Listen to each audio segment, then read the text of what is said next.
Ma mère est en train de mourir dans une salle d'opération et tu es dehors en train de boire. Es-tu seulement une personne? Dis-moi. Es-tu humain? Ma mère était alitée à l'hôpital universitaire La Paz de Madrid. Le 3e jour après son opération pour retirer un cancer de l'estomac, j'ai envoyé un message WhatsApp à mon mari, « Peux-tu venir ce soir pour t'occuper de maman? Je n'ai pas fermé l'œil de la nuit depuis 3 jours. » La réponse de mon mari fut brève, « J'ai une réunion importante demain. Embauche une aide-soignante et c'est tout. » À partir de ce jour-là, pendant exactement 90 jours, il n'a même pas franchi le seuil de la chambre d'hôpital. 1 an plus tard, ma belle-mère a glissé dans les escaliers à l'entrée de son appartement dans le quartier de Salamanca et s'est fracturé le tibia. À 2 heures du matin, un message est arrivé de mon mari, ponctuel comme une horloge, « Viens à l'hôpital tout de suite. Tu dois t'occuper de ma mère. » J'ai regardé l'écran de mon téléphone et j'ai eu un sourire amer.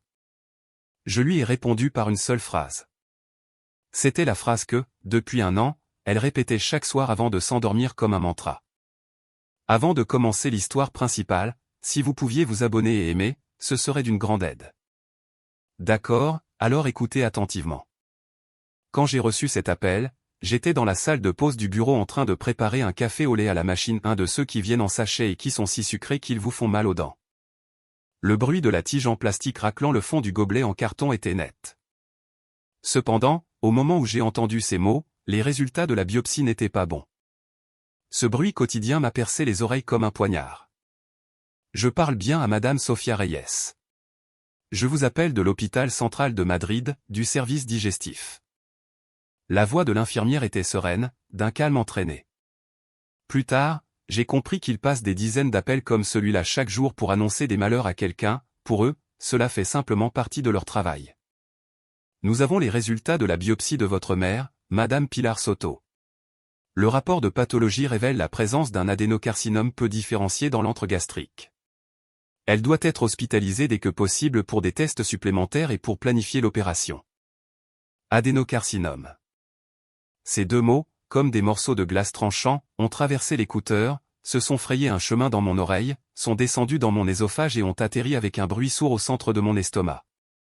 J'ai essayé de dire quelque chose, mais seul un sifflement est sorti de ma gorge, comme si quelqu'un m'étranglait. Madame Sofia, vous m'entendez? Oui. Ma voix sonnait rauque, comme du papier de verre. Qu'est-ce que cela signifie qu'il est avancé? Pour le savoir avec certitude, nous devons faire un scanner et un TEP scan une fois qu'elle sera entrée. Mais selon les résultats de la biopsie, il semble que la tumeur ait déjà envahi la couche musculaire, il serait donc conseillé de planifier l'opération le plus tôt possible. La lumière fluorescente de la salle de pause était pâle. Tout autour de moi semblait avoir une teinte bleuâtre et maladive. J'ai regardé mes mains, je serrais toujours la tige en plastique. Mes articulations étaient blanches à cause de la tension et le café avait déjà refroidi. Après avoir raccroché, je suis resté debout dans la salle de pause pendant environ 3 minutes ou peut-être 5, je n'en suis pas sûr. À ce moment-là, le temps est devenu dense et collant, comme du miel solidifié en hiver, il ne coulait tout simplement pas. Maman. Ma maman a un cancer. Cette pensée tournait en boucle dans ma tête, mais elle ne parvenait pas à prendre une forme réelle. C'était comme si quelqu'un m'avait dit, demain, la Terre arrêtera de tourner. Je comprenais chaque mot séparément, mais le sens de la phrase complète était incompréhensible. Le téléphone était toujours dans ma main. J'ai regardé d'un air hébété le journal d'appel qui venait de se terminer et je me suis soudain souvenu, je dois appeler Ricardo. Oui, Ricardo, mon mari. J'ai composé son numéro. Le téléphone a sonné 4 fois avant qu'il ne réponde. Oui. Qu'est-ce qu'il y a? Sa voix semblait irritée. À travers l'écouteur, je pouvais entendre le murmure des gens et le bruit de papier qu'on déplace. C'était un bruit familier, il était en réunion. Chérie. Ma voix tremblait. Ils viennent de m'appeler de l'hôpital. Ma mère a un cancer de l'estomac. Quoi? Un cancer de l'estomac. Ils disent que c'est bien avancé. Le médecin dit qu'une opération est nécessaire immédiatement. Il y eut un silence de 2 secondes à l'autre bout du fil. Puis je l'ai entendu soupirer. C'était ce genre de soupir qui dit « pas encore ça ».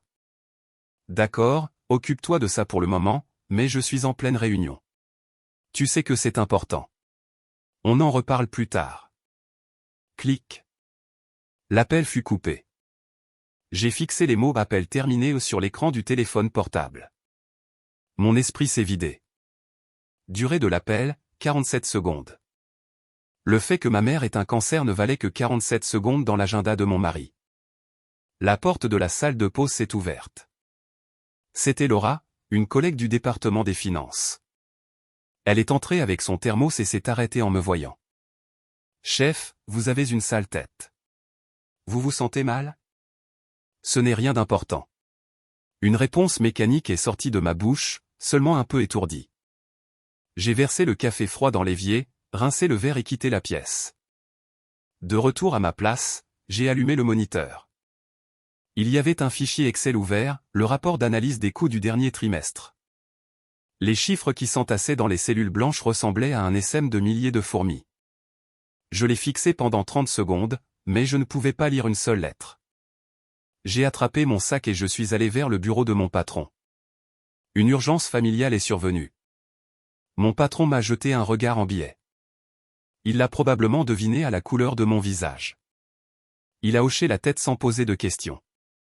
Pour aller du bureau à l'hôpital, je devais faire 2 correspondances de métro, de la ligne 1 à la ligne 6, puis à la ligne 10. Comme l'heure de pointe était passée, il y avait pas mal de sièges vides, mais je suis resté debout pendant tout le trajet. Je sentais que si je m'asseyais, je ne pourrais plus me relever. Je me suis appuyé contre la vitre près de la porte et j'ai regardé dehors. Les parois sombres du tunnel défilaient à toute vitesse. Le bruit du métro était assourdissant, si fort que je ne pouvais rien entendre, pas même les battements de mon propre cœur. C'était un soulagement. Je ne voulais rien entendre. Le service digestif était au 5e étage. Quand j'ai ouvert la porte de la chambre, j'ai vu ma mère. Elle était assise, appuyée sur la haute tête de lit, en train d'éplucher une mandarine. « Sophia, tu es venue ?» Quand ma mère m'a vu, elle a souri largement. « Que fais-tu ici à cette heure-ci ? Tu n'es pas allée travailler ?» Je me tenais sur le seuil à la regarder, une femme de 62 ans aux cheveux courts et gris, vêtue d'un pyjama d'hôpital. Elle était beaucoup plus mince que la dernière fois que je l'avais vue.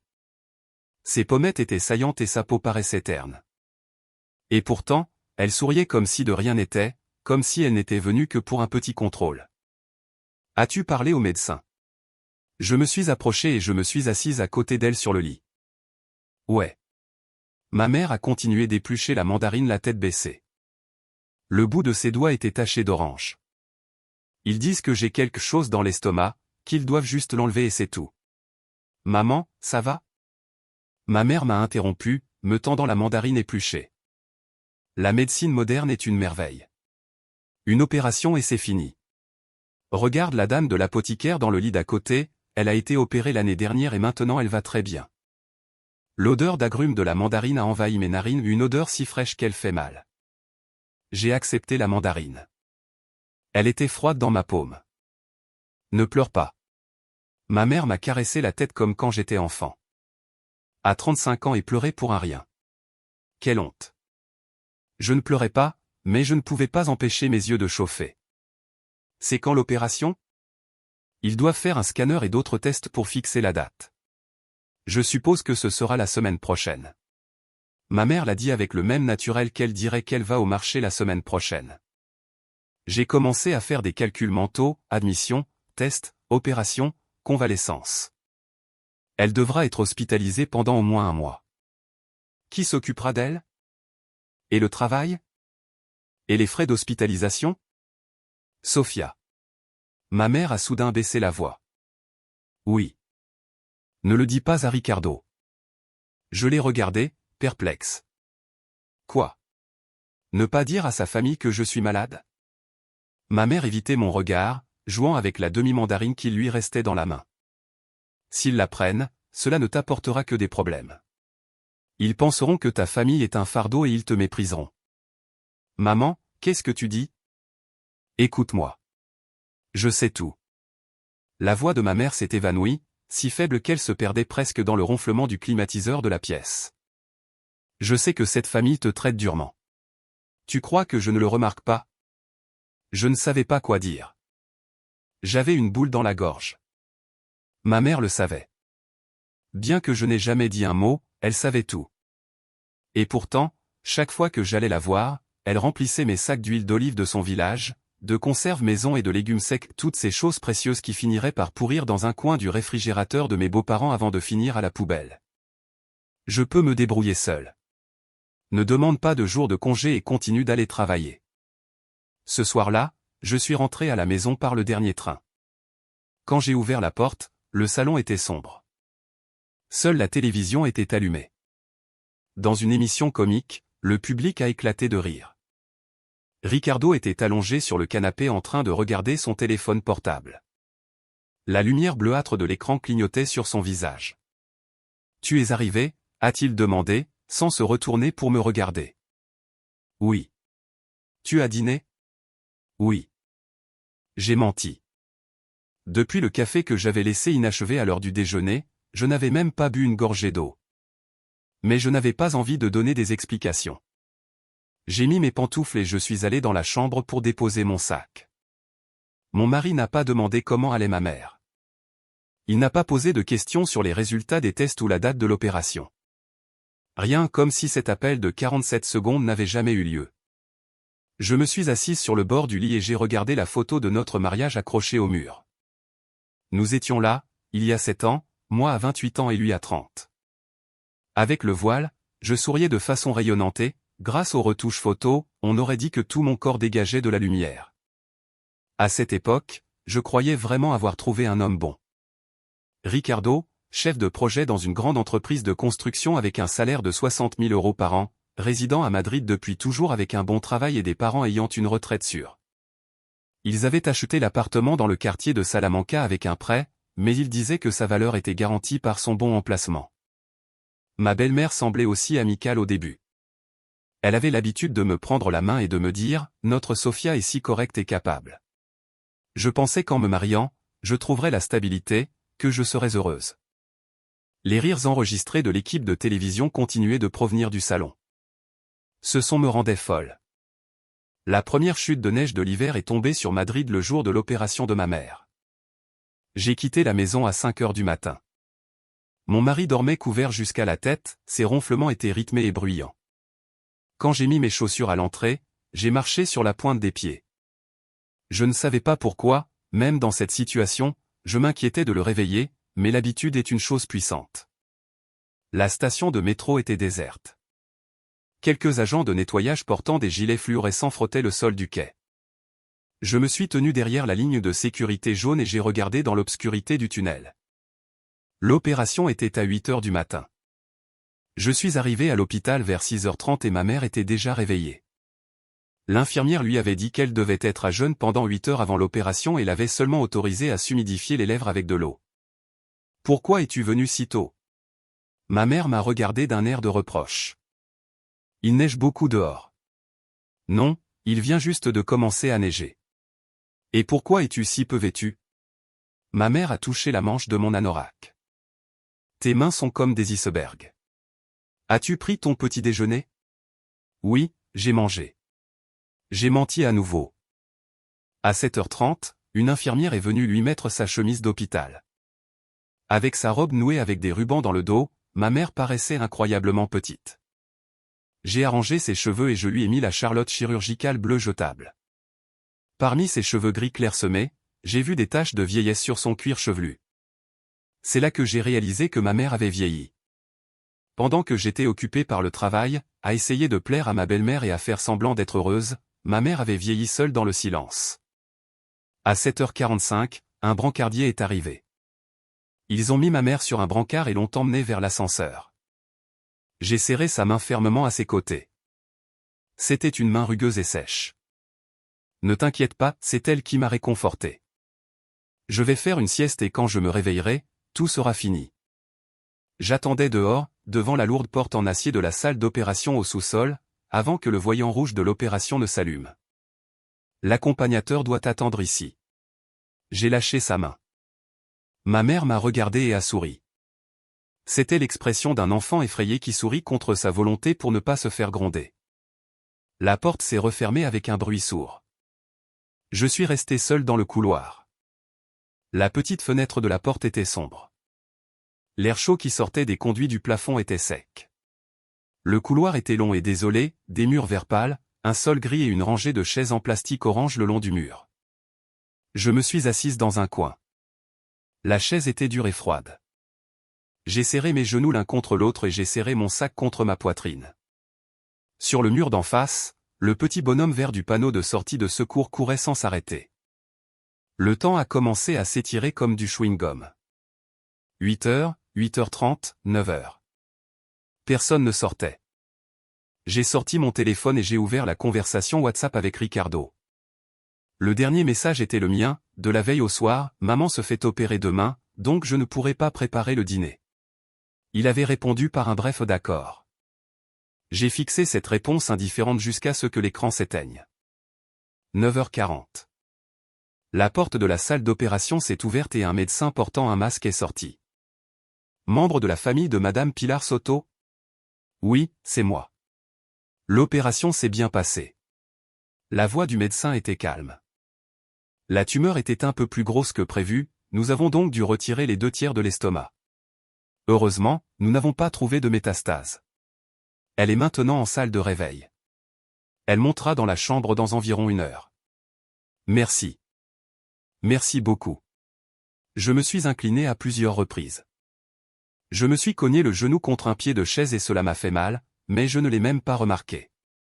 Le médecin est rentré et je me suis affalé sur la chaise. Mes jambes tremblaient. Le téléphone a vibré. C'était mon mari. J'ai vérifié le message rapidement, j'ai un dîner d'équipe ce soir. Je serai en retard. Ne m'attends pas, va dormir. J'ai fixé le message pendant 30 secondes. Puis j'ai mis mon téléphone au fond de mon sac. La semaine suivant l'opération fut la plus longue de ma vie. Ma mère est sortie de la salle d'opération pleine de tubes, une sonde nasogastrique, une sonde urinaire, une perfusion intraveineuse et un drain dans l'abdomen. Le moniteur émettait un bip rythmé qui marquait ses battements de cœur. Bip, bip, bip. J'ai passé la nuit à fixer cette courbe verte, terrifié à l'idée qu'elle s'arrête. L'anesthésie a mis du temps à se dissiper. Ma mère a ouvert les yeux alors qu'il faisait déjà nuit. Sophia. Sa voix n'était qu'un murmure. Je suis là, maman. Comment te sens-tu? Ça fait très mal? Au lieu de répondre, ma mère a fermé les yeux avec effort. Cette nuit-là, j'ai dormi sur le lit pliant pour accompagnateur qui se trouvait dans un coin de la chambre. Dire lit était un euphémisme, cela ressemblait plus à un fauteuil dur recouvert de simili-cuir. Même si le chauffage de l'hôpital était au maximum, le froid qui me glaçait jusqu'aux os ne partait pas. À 3 heures du matin, ma mère a commencé à vomir. Un liquide verdâtre contenant de la bile a jailli. Une odeur aigre et métallique a rempli la pièce. J'ai couru appeler l'infirmière, j'ai changé les draps et j'ai nettoyé la bouche de ma mère. Ses lèvres étaient si sèches et gercées qu'elles saignaient. L'infirmière a dit que c'était des séquelles de l'opération. Sans y accorder beaucoup d'importance, elle a dit que le corps était surpris d'avoir eu une partie de son estomac retirée. J'entendrai ce mot séquelles jusqu'à la nausée au cours des jours suivants. La fièvre, la douleur intense, le délire, tout cela faisait partie du processus normal, mais les soins retombaient entièrement sur moi. Lui donner de l'eau, la nettoyer, vider le bassin, surveiller le goutte à goutte. Je dormais par intermittence quand elle dormait, et je me réveillais en sursaut à chaque gémissement. Je devais aussi aller travailler. J'avais demandé 3 jours de congé, mais le 4e jour, mon patron m'a appelé. Il y avait une affaire urgente que moi seul pouvais résoudre. Enfin, j'ai commencé un marathon. Je me levais à 6 heures du matin, je changeais la couche de ma mère et j'allais travailler. À l'heure du déjeuner, je prenais un taxi pour l'hôpital pour lui donner la purée. Je retournais au bureau pour faire des heures supplémentaires et je revenais à l'hôpital à 22 heures. Mon régime alimentaire se composait de sandwichs de supermarché, celui à l'omelette de pommes de terre coûtant 2,50 € 3 fois par jour, petit déjeuner, déjeuner et dîner. Le pain froid avait le goût du caoutchouc, mais c'était le moyen le plus rapide de me remplir l'estomac. Pour combattre la fatigue, j'achetais des boîtes de Red Bull et je les buvais. La caféine faisait s'emballer mon cœur, mais j'avais l'impression que si je n'en prenais pas, je m'effondrerais. J'ai aussi appelé mon mari. La 2e nuit après l'opération, n'en pouvant plus, je me suis blotti dans l'escalier de secours et je l'ai appelé. Ricardo a soupiré. Je suis occupé aussi. Tu ne sais pas que c'est la fin de l'année et que je dois clôturer le projet? Tu veux que je laisse tout tomber et que je reste à l'hôpital? Je ne te demande pas de venir tous les jours. Juste un jour pour que je puisse me reposer un peu. C'est pour ça que je t'ai dit d'embaucher une aide-soignante. Pourquoi te compliques-tu autant la vie? Une aide-soignante. Je me suis mordu la lèvre. Cela coûte beaucoup d'argent. Il faut payer environ 120 € par jour. Et est-ce que l'argent est le problème? Il a dit cela avec une nonchalance étonnante, comme s'il parlait de quelque chose sans rapport. Ces choses peuvent être résolues avec de l'argent. Ne sois pas idiote et ne te tue pas à la tâche. Je suis occupé en ce moment. Je raccroche. À nouveau, l'appel fut coupé. Je me suis accroupi sur le palier de l'escalier, regardant la durée de l'appel, 1 minute et 23 secondes. Les larmes que j'avais retenues sont tombées soudainement. Je ne pouvais même pas pleurer fort. Les escaliers de l'hôpital avaient beaucoup d'écho, et tout gémissement pouvait être entendu à chaque étage. J'ai couvert ma bouche et j'ai pleuré en silence. Le vent froid qui s'infiltrait par la fente de la porte de secours effleurait mes chevilles. J'ai pleuré pendant environ 5 minutes, j'ai séché mes larmes et je me suis levé. Je devais retourner dans la chambre. C'était l'heure de changer la perfusion de maman. Il m'a fallu 3 jours pour trouver une aide-soignante. 120 € par jour. Par mois, plus de 3500 €, pratiquement tout mon salaire. La nouvelle aide-soignante était une dame d'une 50aine d'années. Elle avait les mains rugueuses et était une femme de peu de mots, mais elle travaillait impeccablement. Cependant, ma mère se sentait mal à l'aise. Je me sens mal à l'aise quand une étrangère touche mon corps. Maman, je ne peux pas m'absenter du travail indéfiniment. Je sais, je sais. Le sacrifice est mien. Ma mère a détourné le regard vers la fenêtre. Ce soir-là à la maison, j'ai ouvert le fichier Excel des comptes du foyer. Depuis que nous sommes mariés, nous gérons les dépenses avec un compte joint. C'est moi qui tenais les registres méticuleux. Je voulais vérifier combien nous avions dépensé à l'hôpital quand j'ai découvert un virement étrange, retrait 4000 €. Bénéficiaire, Béatrice Vega. Béatrice Vega était le nom de ma belle-mère.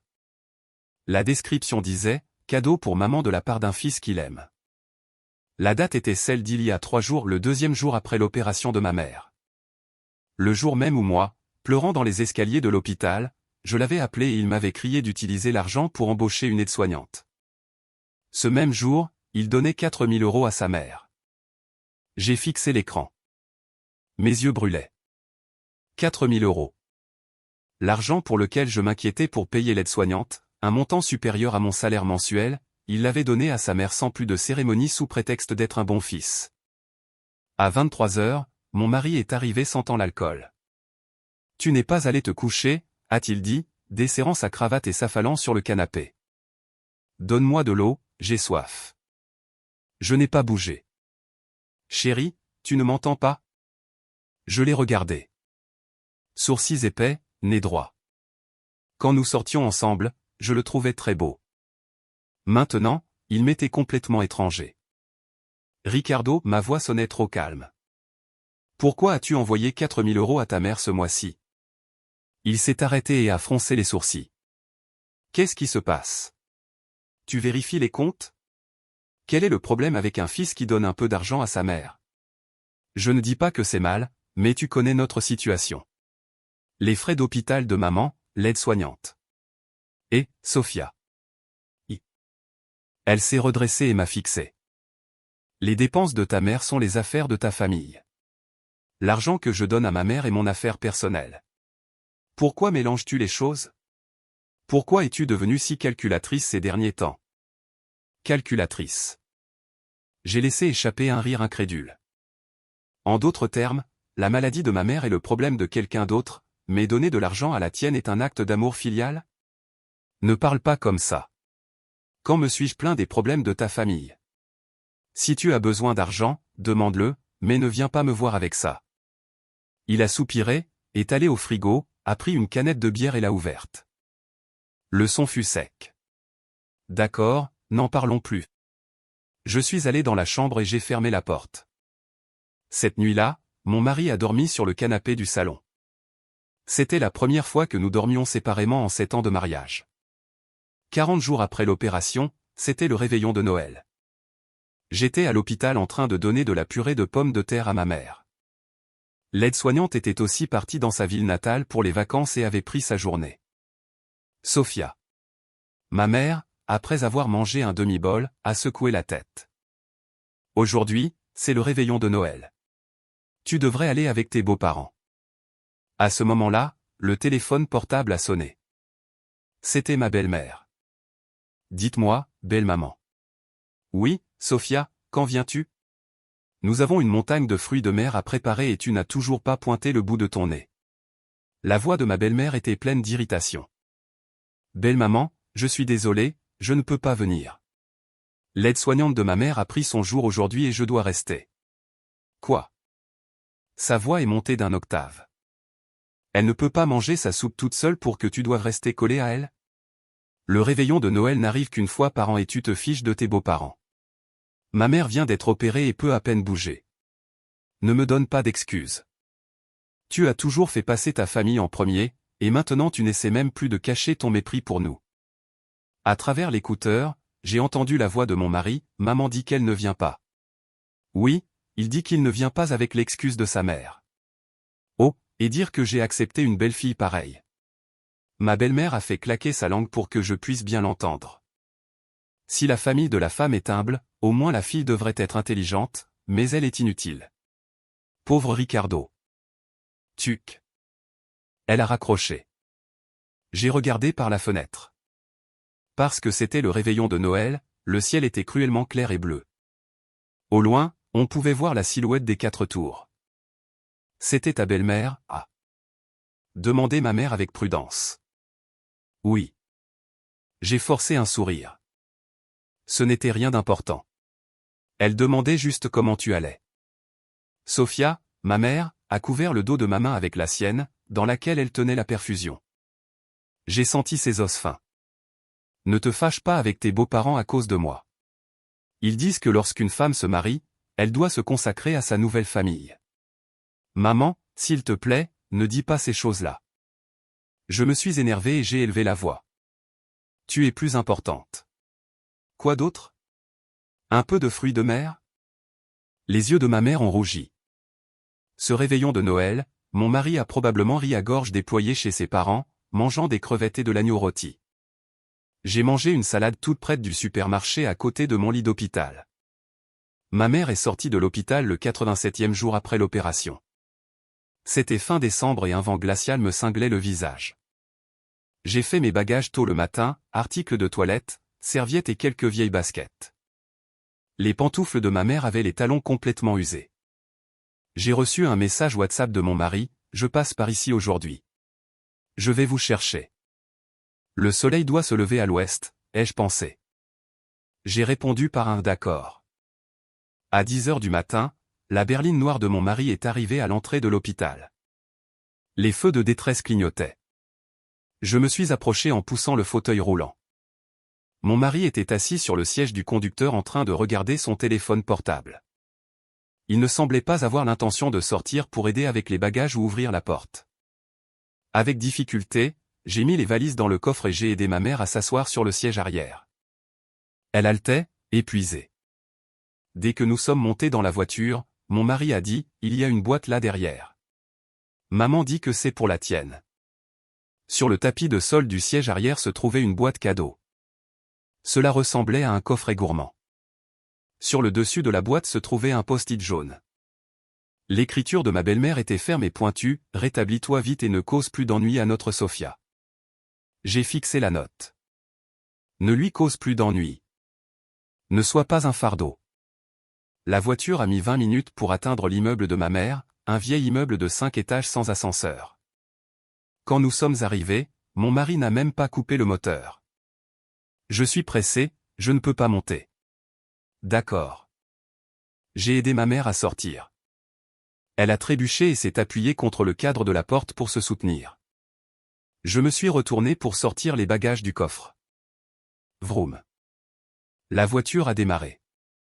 Avec les valises de ma mère, sa trousse de maquillage et ses vêtements encore dans le coffre, la voiture de mon mari a démarré en trombe, crachant de la fumée par le pot d'échappement, et a disparu dans l'allée. Je suis resté là, stupéfaite, à regarder la voiture s'éloigner. Tout ce qui restait dans ma main était la boîte cadeau de ma belle-mère, la boîte avec le mot qui disait « Ne cause plus d'ennui à Sophia ».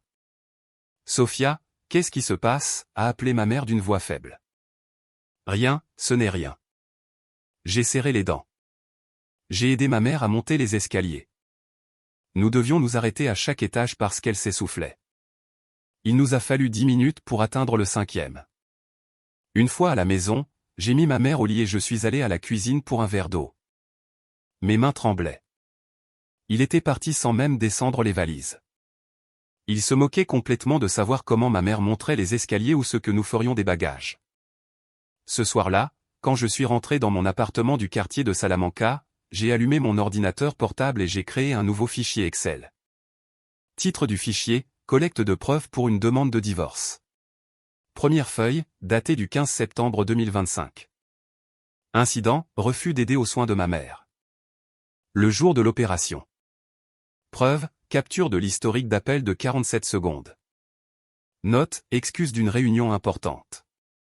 Date, 16 septembre 2025. Incident, virement de 4 000 € à sa mère tout en refusant d'aider aux frais médicaux de ma famille. Preuve, relevé bancaire. Date, 24 décembre 2025. Incident, insulte de ma belle-mère le soir du réveillon de Noël. Famille humble. Note, passivité du mari. J'ai continué à taper. Le journal des 87 jours. Les mots qu'il m'a dit, ses actes, son mépris, son indifférence. Tout a été documenté, mot pour mot. À 2 heures du matin, j'ai entendu le clic de la serrure électronique. Mon mari rentrait. J'ai fermé l'ordinateur portable et je l'ai mis au fond d'un tiroir. Je me suis allongé sur le lit et j'ai regardé le plafond. Il y avait une tache d'humidité sur le plafond. On aurait dit un cœur brisé. Maintenant, tout commence. J'ai fermé les yeux en silence. Dans l'obscurité, j'ai créé un compte anonyme sur un forum internet. Le nom d'utilisateur était Lundi à Salamanca, car je l'avais créé un lundi soir. Cette nuit-là, comme tant d'autres, Ricardo était rentré ivre-mort. Il s'était écroulé sur le canapé et ronflait comme un char d'assaut. J'ai publié. Titre, marié depuis 7 ans. Mon mari ignore les coûts de l'opération de ma mère, mais donne à sa propre mère une allocation de 4 000 €. Que dois-je faire? Le texte était long. Du jour du diagnostic de cancer, en passant par les 87 jours après l'opération, jusqu'au post-it disant « Ne cause plus d'ennui à Sophia ». J'ai omis les noms et lieux spécifiques, mais j'ai décrit les événements de la manière la plus détaillée possible. J'ai appuyé sur Entrée pour publier et j'ai fermé mon ordinateur portable pour essayer de dormir.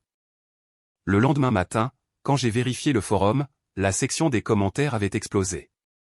Vous êtes une sainte. Vous devez divorcer de ce type. Maintenant. Sérieusement. Il donne 4 000 € à sa mère et supplie sa belle-mère pour l'argent de l'aide-soignante? C'est un parfait abruti. Le divorce est la seule issue. Rassemblez des preuves et fuyez, s'il vous plaît. Il y avait des gens qui demandaient plus de détails, des gens qui insultaient ma belle-mère, et des gens qui m'informaient sur les procédures de divorce en Espagne et la décision de justice sur le partage des biens. La réponse fut accablante. Parmi elles, un message privé a attiré mon attention. L'expéditeur était un avocat spécialisé en droit de la famille à Madrid. Chère madame, je suis avocat dans un cabinet à Madrid spécialisé dans les divorces et le partage des biens matrimoniaux. J'ai lu votre histoire et j'aimerais vous offrir mes conseils. En Espagne, les procédures de divorce, surtout en ce qui concerne le partage des biens, sont une bataille de preuves contre le conjoint fautif. Ce que vous faites, tout enregistré par date, sauvegarder les captures d'écran WhatsApp et les relevés bancaires est une excellente stratégie. Vous avez déjà gagné la moitié de la bataille. Si vous avez besoin d'une consultation plus détaillée, n'hésitez pas à me contacter. La première consultation est gratuite. J'ai fixé le message pendant un moment. Puis j'ai répondu par 2 mots, d'accord.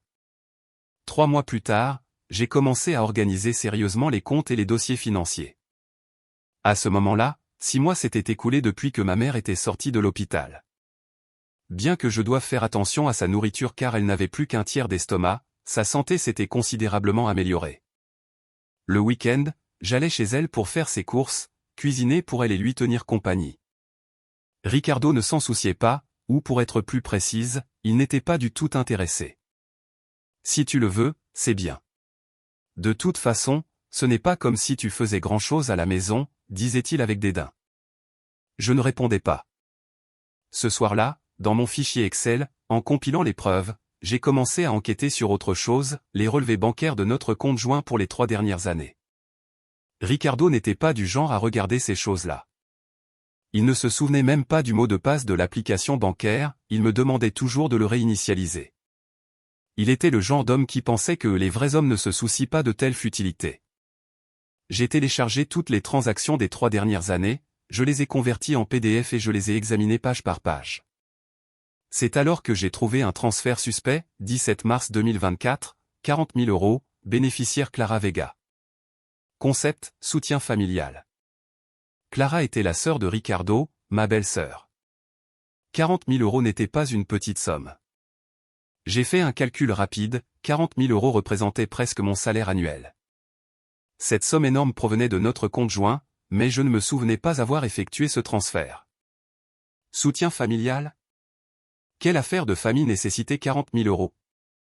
J'ai enquêté davantage. L'origine de l'argent était un crédit personnel au nom de Ricardo approuvé le 15 mars 2024, pour un montant de 40 000 € avec un taux d'intérêt de 4,7% et une durée de 3 ans. L'objet du prêt était indiqué comme dépense familiale. J'ai ouvert les détails du prêt et j'ai fait défiler jusqu'en bas. Dans la section du garant, un nom était clairement écrit, Sofia Reyes. Mon nom. J'ai fixé ces 2 mots pendant plus d'1 minute.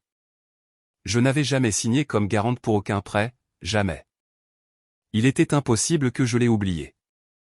Se porter garante d'un prêt de 40 000 € avec un taux d'intérêt de 4,7% et l'oublier complètement était absurde. Cela signifiait que la signature était falsifiée. J'ai ouvert mon ordinateur portable, je suis allé sur le site de la banque et j'ai demandé une copie du contrat de prêt original. Le lendemain, le document est arrivé dans ma boîte mail. J'ai ouvert le fichier et j'ai regardé la dernière page. Le nom Sofia Reyes était écrit dans la case de la signature du garant. C'était une écriture très familière, les lettres penchaient légèrement vers la droite, avec des traits fins et des fins de lettres allongées. C'était l'écriture de Ricardo. Je l'avais vu pendant 7 ans, il n'y avait pas de place pour le doute. Il avait falsifié ma signature. Il avait contracté un prêt de 40 000 € en utilisant mon nom comme garante sans mon consentement, et avait donné tout l'argent à sa sœur. Assise sur ma chaise de bureau, j'ai fixé la signature falsifiée sur l'écran. Je ne pouvais plus bouger. Au loin, le son d'un klaxon de voiture a percé le double vitrage de la fenêtre. C'était mon mari. Mon mari depuis 7 ans. Un homme qui, dans le dos de sa femme, utilisait son nom pour obtenir un prêt de 40 000 € et le donner à sa sœur. J'ai pris une profonde inspiration et j'ai expiré lentement. Une nouvelle ligne a été ajoutée à mon fichier Excel. Date, 17 mars 2024. Incident, le mari demande un prêt de 40 000 € pour soutien familial. Il a falsifié la signature de sa femme en tant que garante et a transféré l'argent à sa sœur, Clara Vega. Preuve, copie du contrat de prêt bancaire, extrait du transfert. Note, crime possible de falsification de documents privés. C'est un motif de plainte. J'ai trouvé le carnet 2 semaines plus tard. Ce jour-là était un repas de famille. À chaque début d'hiver, ma belle-mère organisait un grand repas comme s'il s'agissait d'un événement annuel. Ricardo m'avait dit la veille, demain, nous allons chez ma mère pour le déjeuner. Donne un coup de main. Ce n'était pas une demande, c'était un ordre. Je n'avais pas le choix. Le lendemain matin, à 8 heures, je suis arrivé chez mes beaux-parents à un appartement au 32e étage dans le quartier de Salamanca avec vue sur le parc du Retiro depuis la fenêtre du salon. Ma belle-mère était déjà dans la cuisine pour diriger les opérations. La cuisine sentait le sofrito et le paprika. « Tu es arrivé » a dit ma belle-mère sans me regarder. Les gants en caoutchouc sont là. Mets-les. J'ai mis les gants en caoutchouc rose. Ils étaient épais et maladroits, j'avais du mal à bouger mes mains. Pendant les 4 heures suivantes, j'étais à genoux sur le sol de la cuisine à couper des légumes et à préparer la nourriture. Mes genoux s'engourdissaient et mon dos me faisait mal comme s'il allait se briser. Les gants étaient trempés de sueur. Ma belle-mère venait de temps en temps pour critiquer, ce n'est pas haché correctement. Tu as mis trop de sel. Ce n'est pas comme ça qu'on fait. Il faut remuer plus fort. J'endurais silencieusement le torrent de plaintes qui sortait de sa bouche avec sa voix criarde caractéristique. Je faisais ce qu'elle me disait, comme un robot. À l'heure du déjeuner, ma belle-mère m'a envoyé chercher du safran dans un tiroir de sa chambre pour l'ajouter au riz, disait-elle. J'ai ouvert la porte de la chambre. C'était une pièce remplie de meubles en bois sombre. Sur la table de chevet, il y avait une figurine de saint, et la fumée d'une bougie parfumée remplissait l'air. J'ai ouvert le tiroir de la table de chevet pour chercher le safran. C'est alors que mes doigts sont tombés sur un carnet à couverture rigide. Un carnet bleu marine aux coins usés qui semblait assez vieux. Je ne sais pas pourquoi je l'ai ouvert. Était-ce de la curiosité ou de l'intuition? Sur la première page, de l'écriture de ma belle-mère, il était écrit « Dépenses de la belle-fille ». J'ai retenu mon souffle. J'ai commencé à lire. 23 mai 2018, cadeau de mariage, bague en or 18 carats. Valeur approximative en septembre 2018. Cadeau d'anniversaire, 300 €. 24 décembre 2018, prime de fête de l'Action de grâce, 300 €. 8 mai 2019, déjeuner d'anniversaire, restaurant de luxe, 250 €. Tout était détaillé avec une précision glaçante, date, description, montant et même les repas qu'elle m'avait offerts. J'ai tourné la page. 25 janvier 2020, je lui ai acheté un manteau, 500 €. 2 mars 2021, je lui ai donné un bon pour massage, 10 séances, 600 €. 17 juin 2022, argent pour l'achat de l'anniversaire de Ricardo, 100 €. Ce n'était pas nécessaire, mais bon. Et sur la dernière page se trouvait le total. Total, environ 25 000 €. En dessous, une note en petits caractères, en cas de divorce, réclamait le montant total. Mes mains tremblaient légèrement en lisant cette phrase. 25 000 €. L'argent que ma belle-mère avait investi en moi pendant 7 ans de mariage était entièrement une dette. La nourriture que je mangeais, l'argent que je recevais, les cadeaux, tout était enregistré dans un grand livre comptable comme une dette. Réclamer le montant total en cas de divorce. Ces mots résonnaient dans ma tête comme un serpent venimeux enroulé. Elle avait l'intention de me montrer ce carnet et d'exiger l'argent si je divorçais. De quel droit? Un cadeau de mariage n'est pas quelque chose qu'une belle-fille reçoit par habitude. L'argent de la fête de l'Action de grâce n'est pas un signe d'affection. Et qu'en est-il des repas et des fois où je l'ai invité? Les cadeaux que je lui ai apportés pendant 7 ans à chaque anniversaire ou fête, panier gourmand, huile d'olive extra vierge, vin de réserve, parfum? Où était tout cela? Il n'y avait pas une seule note, seulement ce qu'elle m'avait donné. Sophia, as-tu trouvé le safran? Le riz va être trop cuit. La voix de ma belle-mère venait du salon. J'ai fermé précipitamment le carnet et je l'ai remis à sa place. Oui, je l'ai déjà. J'arrive. J'ai pris le safran dans le tiroir et j'ai quitté la pièce. Sur mon visage, le sourire que j'avais pratiqué pendant les 7 dernières années était bon, mais mon cœur s'était déjà complètement refroidi. Cette nuit-là, au lit, je n'arrivais pas à dormir. Le contenu de ce carnet tournait en boucle dans mon esprit. La bague en or qu'elle m'avait offerte à notre mariage, je pensais que c'était un geste sincère. Quand elle m'appelait pour mon anniversaire pour me féliciter, je pensais qu'au moins elle me considérait comme faisant partie de la famille. Il s'est avéré que tout n'était qu'un calcul, comptant chaque centime, attendant le jour où elle pourrait le réclamer. Je me suis retourné et j'ai enfoui mon visage dans l'oreiller. À côté de moi, Ricardo dormait paisiblement. On entendait ses ronflements réguliers. Cet homme dormait si tranquillement, ignorant que sa mère notait même le prix des repas de sa belle-fille dans un carnet, ou croyant que je ne savais rien des 40 000 € qu'il avait donnés à sa sœur. Ou peut-être savait-il tout et faisait-il semblant de ne pas savoir.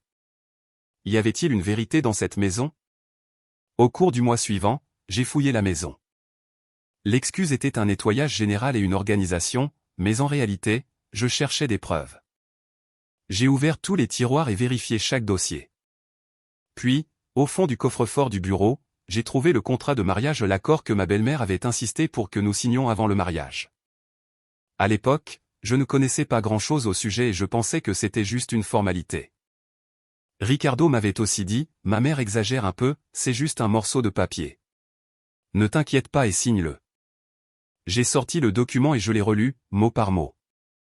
Clause, dans le cas où le mariage serait dissous pour une cause imputable à l'épouse, celle-ci renoncera à son droit de réclamer le partage des biens communs formés pendant le mariage et versera à l'époux une indemnité de 70 000 euros.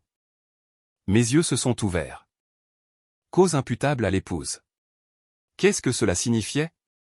Qu'il lui soit infidèle, ou que ce soit moi qui demande le divorce, ou qu'ils inventent des histoires disant que je ne traitais pas bien mes beaux-parents. Ce contrat était un piège dès le départ.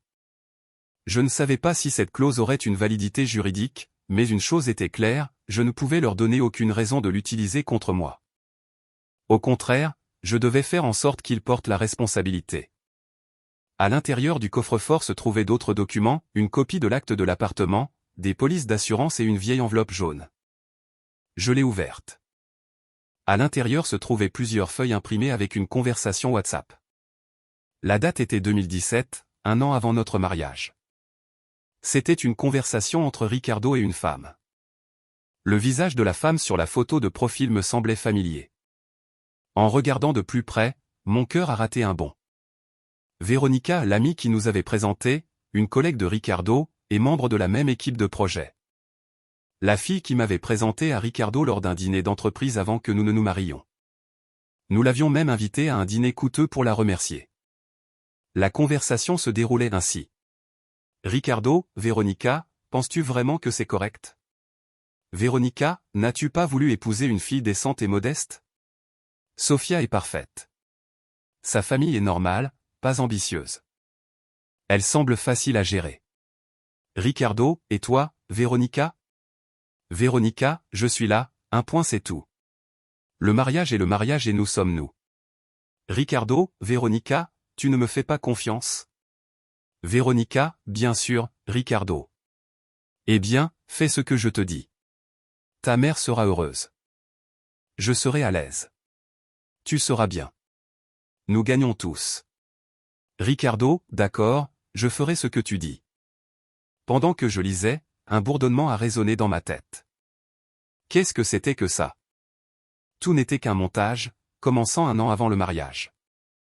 J'étais une pièce facile à manipuler sur leur échiquier et une victime idiote et naïve choisie par eux deux. Et mes 7 dernières années. Qu'avait-elle été? Je me suis effondré sur le sol du bureau. J'ai serré le papier si fort qu'il s'est froissé. Un frisson a parcouru mon corps. Il faisait déjà nuit dehors. Ricardo avait dit qu'il arriverait à un autre dîner d'entreprise. Le bureau était silencieux, on n'entendait que ma respiration saccadée. Je ne sais pas combien de temps je suis resté ainsi. Quand je suis revenu à moi, mes paumes étaient trempées de sueur. J'ai sorti mon téléphone et j'ai pris des photos de la conversation. Je les ai enregistrées dans un album privé protégé par un mot de passe. J'ai lissé le papier à nouveau, je l'ai remis dans l'enveloppe et je l'ai retourné dans la partie la plus profonde du coffre-fort où il se trouvait, comme si de rien n'était. Comme cela s'était produit au cours des 7 dernières années, le temps a passé. Apparemment, notre mariage était paisible. Je me levais à 6 heures, je préparais le petit déjeuner, je réveillais mon mari, j'allais au travail, je rentrais à la maison, je préparais le dîner, je faisais la vaisselle et j'allais me coucher à 23 heures. Le week-end, j'allais voir ma mère et je passais occasionnellement chez mes beaux-parents pour qu'ils puissent me voir. Mais sous la surface, mon fichier Excel s'allongeait de plus en plus. Capture d'écran WhatsApp, enregistrement d'appels, relevé bancaire, vidéo de caméra de voiture. Comme une détective en opération d'infiltration, j'ai rassemblé les preuves une par une. Mon avocat m'a dit, « Madame, vous êtes incroyable. » Avec ces preuves, prouver la culpabilité du conjoint est plus que garanti.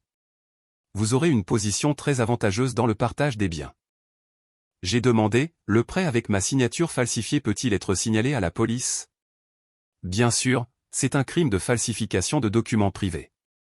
Si vous déposez une plainte, il peut être poursuivi, mais si vous le faites, préparez-vous à une bataille sans merci. Vous devrez être prête à aller jusqu'au bout. Je sais. Alors, quand déposons-nous la plainte? Pas encore, ai-je dit. J'attends la bonne occasion. Quelle occasion? Je ne savais pas exactement, mais je savais que ce moment viendrait. Je n'avais qu'à attendre. L'occasion s'est présentée plus tôt que prévu, au début de cet hiver, exactement 1 an après que ma mère a quitté l'hôpital. Cette nuit-là, je dormais déjà. À 1h47 du matin, mon téléphone portable a vibré. Alors que j'étais à moitié endormi, j'ai répondu. C'était un message, maman est tombée dans les escaliers à la maison. Elle s'est cassé la jambe. Viens à l'hôpital, la passe tout de suite. J'ai fixé le message, sur tous les mots viens tout de suite. Allongé dans mon lit, je fixais le plafond. La nuit d'hiver était silencieuse, on n'entendait même pas le vent. Je me suis souvenu d'il y a 1 an, le jour de l'opération de ma mère, quand je l'avais appelé en pleurant, « Peux-tu venir juste ce soir ?» Je n'ai pas dormi pendant 3 jours. Qu'avait-il dit alors?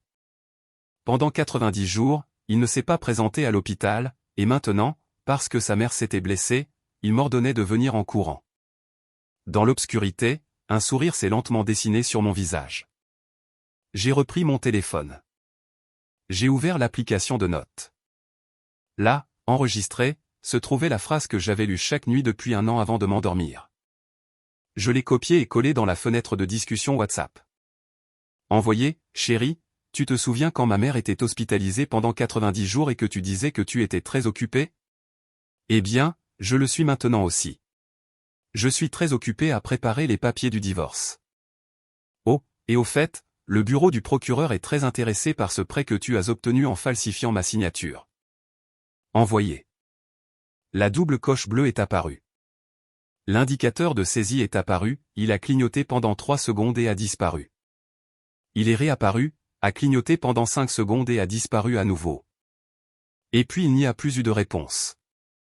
J'ai fixé l'écran pendant un moment puis j'ai posé mon téléphone sur la table de chevet. Je me suis retourné et j'ai fermé les yeux. J'ai dormi profondément cette nuit-là, je n'ai pas rêvé du tout. Le lendemain matin, quand je me suis réveillé, j'avais 47 appels manqués, tous de Ricardo. Il semblait qu'il avait appelé comme un fou de 2 à 6 heures du matin. Je les ai ignorés. Je me suis levé à 7 heures, j'ai pris ma douche et je me suis habillé. Je me suis préparé pour le travail comme d'habitude. Le téléphone a sonné à nouveau. Cette fois, j'ai répondu. Sophia. À l'autre bout du fil, une voix désespérée et effrayée a explosé. Qu'est-ce que tu m'as envoyé hier soir? Qu'est-ce que ça veut dire? C'est une blague. Tu ne peux pas faire ça. Ma mère est à l'hôpital. Sa voix était dépourvue de son ancienne arrogance et de sa confiance. Au lieu de cela, elle tremblait de peur. En me regardant dans le miroir tout en me brossant les cheveux, j'ai dit calmement, « Ne t'inquiète pas, je ne vais pas interférer avec les soins de ta mère. » Non, qu'est-ce que tu veux dire par? Et n'interfère pas dans mes affaires. Je suis très occupé. J'ai raccroché. Le téléphone a sonné immédiatement. J'ai appuyé sur le bouton de rejet. Il a sonné encore. Encore. Décliné. J'ai fait cela environ 5 ou 6 fois. Puis les messages ont commencé à affluer, « Sophia, s'il te plaît, calme-toi. Rencontrons-nous et parlons. Si j'ai fait quelque chose de mal, je réparerai tout. Je suis désolé. S'il te plaît, je t'en supplie. Ne dépose pas la plainte. Je vais me faire licencier. Tu vas ruiner ma vie. » Je les ai supprimés un par un sans les lire. J'ai pris mon sac et j'ai quitté la maison. Le métro était bondé pendant l'heure de pointe. Serré entre les gens, je me suis accroché à une barre et j'ai regardé par la fenêtre. Le tunnel sombre défilait. Mon esprit était vide, mais mon cœur était plein d'un sentiment d'accomplissement que je n'avais jamais ressenti auparavant. Le lendemain, la belle-mère est entrée en scène. À l'heure du déjeuner, alors que j'étais à la cafétéria de l'entreprise, j'ai reçu un appel de la réception. « Madame Reyes, vous avez une visiteuse dans le hall. Elle dit quelle est votre belle-mère. » J'ai marqué une pause puis j'ai répondu « Oui. » Je descends tout de suite. J'ai posé les couverts et j'ai pris l'ascenseur. Dans le hall du premier étage, une voiture noire était garée devant la porte vitrée. Ma belle-mère était dans un fauteuil roulant et Ricardo était derrière elle. Elle portait un long manteau gris avec une couverture sur ses jambes. Son visage était pâle. Dans une main, elle serrait quelque chose ou une liasse de papier. Au moment où j'ai franchi la porte tournante, ma belle-mère a crié « Sophia, espèce d'ingrate. Les agents de sécurité et le personnel de réception se sont retournés pour regarder. Mon fils t'a soutenu pendant 7 ans. Notre famille t'a tout donné. Et tu oses poursuivre mon fils? Divorcer de lui? Es-tu seulement humaine? Ma belle-mère agitait les papiers qu'elle tenait à la main vers mon visage. C'était la notification de la plainte que mon avocat avait envoyée et une copie de son grand livre comptable. Comment oses-tu envoyer ça chez nous? Veux-tu faire honte à notre famille devant tout le voisinage? Je suis resté immobile, la regardant de haut. Belle-mère, ma voix était basse et ferme. C'est un document officiel envoyé par un avocat. Au lieu de faire une scène ici, il vaudrait mieux que vous rentriez chez vous et que vous le lisiez attentivement avec votre fils. Qu'est-ce que tu as dit? Ma belle-mère a essayé de se lever de son fauteuil roulant, mais la douleur dans sa jambe l'a obligée à se rasseoir. Derrière elle, le visage de Ricardo était livide. Sofia, m'a-t-il appelé d'une voix à peine audible. Rentrons à la maison pour parler. Les gens nous regardent. Il n'y a rien à dire. Laissez la justice décider. À ce moment-là, un agent de sécurité s'est approché. Madame, vous ne pouvez pas faire ça ici. C'est un lieu de travail. S'il vous plaît, soyez silencieuse. Si vous avez des affaires à régler, s'il vous plaît attendez dans la salle d'attente. Ne me touchez pas. Je suis venu voir ma belle-fille. En quoi cela vous regarde-t-il? A crié ma belle-mère au gardien. S'il vous plaît, partez avant que nous n'appelions la police. Appelez. Appelez si vous l'osez. Le visage de ma belle-mère est devenu rouge puis pâle. Je me suis retourné et je suis retourné dans le bâtiment sans regarder en arrière. Et, Sofia, ne pars pas. Je ne me suis pas arrêté. Sais-tu combien d'argent j'ai dépensé pour toi? Je t'ai acheté des manteaux, j'ai payé tes massages. Il y a une limite à rendre le mal pour le bien. Je te maudirai pour le reste de ta vie. J'ai franchi la porte tournante. Le verre épais isolait de l'extérieur, mais à travers lui, je pouvais clairement voir ma belle-mère crier la bouche ouverte et, derrière elle, la figure pathétique de Ricardo, ne sachant que faire. Je les ai regardés un instant puis je me suis dirigé vers les ascenseurs. J'ai senti quelqu'un derrière moi enregistrer avec son téléphone, mais je m'en fichais. Une semaine plus tard, Ricardo a proposé une réunion de famille chez ses parents. Les participants étaient ma belle-mère, Ricardo, ma belle-sœur Clara, son mari, l'avocat Matteo, et moi. J'y suis allé. À 19h, je suis entré dans l'appartement de Salamanca. Ricardo a ouvert la porte avec une expression compliquée. Tu es venu? Tout le monde était déjà réuni dans le hall. Ma belle-mère était dans un fauteuil roulant avec sa jambe dans le plâtre, son expression restait hostile. Ma belle-sœur Clara était à côté d'elle, regardant son téléphone portable. Le beau-frère, Matteo, était assis dans un fauteuil en face, lisant des documents avec un visage sérieux. Je me suis assise sur le canapé vide. Ricardo s'est assis à côté de moi, voûté. Ma belle-mère a été la première à parler. Sa voix, bien que plus douce que la dernière fois, était encore pleine d'épines. Sofia, s'il y a des problèmes dans la famille, ils doivent être résolus à la maison. Ce n'est pas bien de faire intervenir des avocats et des tribunaux. Comme tu le sais, ma jambe est comme ça et j'ai besoin de quelqu'un pour s'en occuper en tant que belle-fille. Je l'ai interrompu. Je suis venu à cette réunion pour négocier le divorce, pas pour m'occuper de vous. L'atmosphère dans la pièce s'est gelée instantanément. Les sourcils de ma belle-mère ont tressailli. Ricardo a tiré sur ma manche. Sofia. J'ai écarté ma main. Puisque nous sommes tous ici, clarifions les choses. J'ai sorti une enveloppe de mon sac. Monsieur Ricardo Vega, en mars dernier vous avez demandé un prêt de 40 000 € pour assistance familiale. Vous avez falsifié ma signature pour me porter garante et vous avez envoyé cet argent à votre sœur, Madame Clara Vega.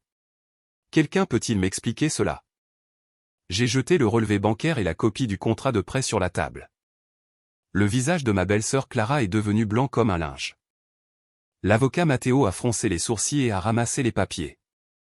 Qu'est-ce que c'est? A-t-il demandé. Vous êtes avocat. Vous comprendrez du premier coup. C'est l'enregistrement d'un transfert de 40 000 € de notre compte joint vers le compte de Madame Clara Vega. Je suis la garante du prêt, mais la signature est falsifiée. Le regard de Matteo est devenu sévère. Il a lentement tourné la tête pour regarder sa femme. Chérie, est-ce vrai? Je ne savais pas, dit Clara en tremblant. Maman et mon frère ont dit que c'était juste pour une urgence, qu'ils rembourseraient bientôt. Une urgence? 40 000 € en utilisant le nom de quelqu'un d'autre, a crié Matteo. Êtes-vous fou? C'est un crime. Ma belle-mère, déconcertée, a balbutié, non, Matteo, ce n'est pas ça. C'est juste entre nous, pour une urgence. Matteo a bondi. Une telle somme d'argent circulant sans me consulter du tout, et en plus, avec des documents falsifiés. Le salon a éclaté dans le chaos. Ma belle-mère essayait de se justifier, ma belle-sœur pleurait, mon beau-frère criait, et Ricardo gardait la tête basse, tremblant comme une feuille. J'ai observé la scène froidement et j'ai sorti mon téléphone. J'ai lancé un fichier audio. Si la famille de la femme est pauvre, au moins la fille devrait être intelligente, mais celle-ci est inutile. Pauvre Ricardo. La voix aiguë de ma belle-mère a résonné dans le salon. L'enregistrement a pris fin. Un silence si lourd qu'on ne pouvait pas entendre une respiration. Ma belle-mère ouvrait et fermait la bouche mais ne disait rien. Son visage a rougi puis a pâli. Tu oses enregistrer ta belle-mère? Selon la loi, un enregistrement auquel l'un des interlocuteurs participe est légal. Je le savais, belle-mère, ai-je dit, en articulant chaque mot. Ma belle-mère a porté sa main à sa nuque et a titubé. Ricardo s'est précipité pour la tenir. Mère! Oh, comment je t'ai élevée! 7 ans à vivre avec toi. Comment as-tu pu? J'ai mis mon téléphone dans mon sac et je me suis levé. J'ai dit tout ce que j'avais à dire, alors je pars. À ce moment-là, Ricardo a couru vers moi et s'est agenouillé. Il a attrapé mon pantalon. Sofia. J'ai été un idiot. Je suis vraiment désolé. S'il te plaît, retire la plainte. Je ferai tout ce que tu diras. Je t'en supplie, a-t-il plaidé, en se frottant les mains. Son visage était un mélange de larmes et de morve. Je l'ai regardé et l'homme que j'avais aimé pendant 7 ans, l'homme qui avait été mon mari, maintenant à mes pieds suppliant misérablement. De nombreux souvenirs ont défilé dans mon esprit, l'appel de 47 secondes, les 4 000 € envoyés à sa mère, le post-it qui disait « Ne donne plus de problème à Sofia », et son indifférence pendant les 90 jours où ma mère luttait entre la vie et la mort. J'ai secoué mon pantalon comme si j'avais quelque chose de sale dessus. Ma condition est unique, ai-je dit froidement. Parlons au tribunal. En sortant par la porte, j'ai entendu derrière moi les sanglots de ma belle-mère, les pleurs de ma belle-sœur et les cris de mon beau-frère. Je ne me suis pas retourné. Jusqu'à ce que les portes de l'ascenseur se ferment, Ricardo est resté agenouillé sur le sol sans lever la tête. Cette nuit-là, je suis retourné chez ma mère. Elle dormait déjà. Je suis entré sur la pointe des pieds dans sa chambre et je l'ai regardée. Elle semblait en paix. Elle avait plus de cheveux gris qu'il y a 1 an et plus de rides, mais ma mère était vivante. Ma mère, qui me préparait un ragoût chaque matin et me grondait parce que je ne mangeais pas, était à mes côtés. C'était suffisant. Je me suis allongé sur le canapé du salon et j'ai fixé le plafond. Le téléphone a vibré. C'était mon avocat, madame, on m'a dit que la réunion de famille d'aujourd'hui était spectaculaire.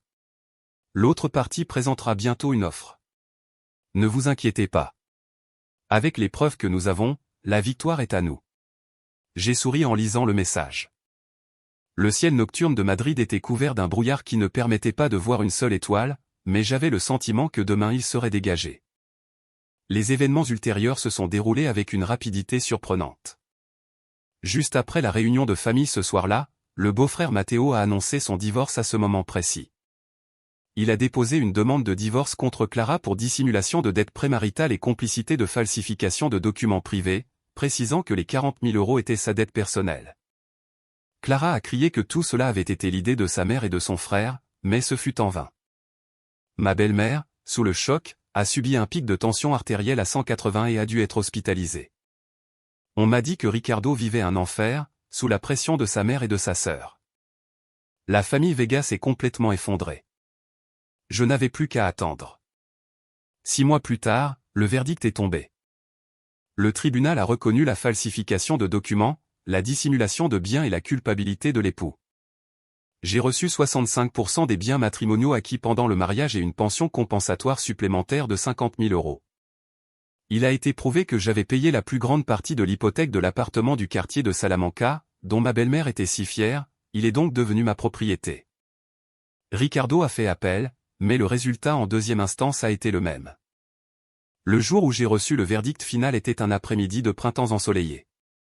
Debout sur les marches du palais de justice, fixant le papier avec le sceau rouge du tribunal, j'ai pris une grande inspiration. L'air sentait les fleurs, il sentait le jasmin. 1 an après le divorce, j'ai emménagé dans l'appartement qui était maintenant le mien. Ma mère est venue vivre avec moi. C'était une maison chaleureuse où le soleil entrait par la fenêtre du salon, avec vue sur les fleurs de cerisier au printemps et les arbres dorés en automne. Ma mère adorait la maison. Elle a un ascenseur. Le chauffage fonctionne merveilleusement bien. Ça n'a rien à voir avec ce 5e étage sans ascenseur. Chaque matin à 6 heures, j'entends l'agitation dans la cuisine, l'odeur du ragoût qui bout, l'arôme de la tortilla fraîchement préparée. Je me lève à 7 heures, je prends une douche, je prends le petit déjeuner avec ce que ma mère m'a préparé, et je vais au travail. Une vie normale mais solide. Un samedi matin, j'étais assise sur le canapé en buvant un café glacé et en regardant mon téléphone portable.